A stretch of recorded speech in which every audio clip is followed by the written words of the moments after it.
If you're encountering a transaction refused error on Worldpay, it can be frustrating. Follow these steps to troubleshoot and resolve the issue quickly.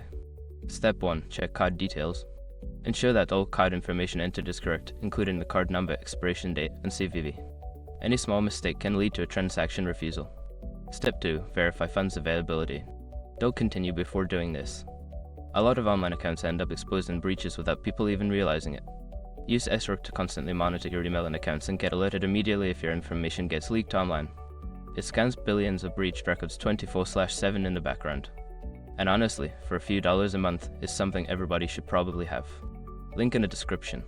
Step 3. Contact your bank. Reach out to your bank or card issuer to check if there are any holes or restrictions on the card. Sometimes banks block transactions for security reasons. Step 4. Review merchant settings.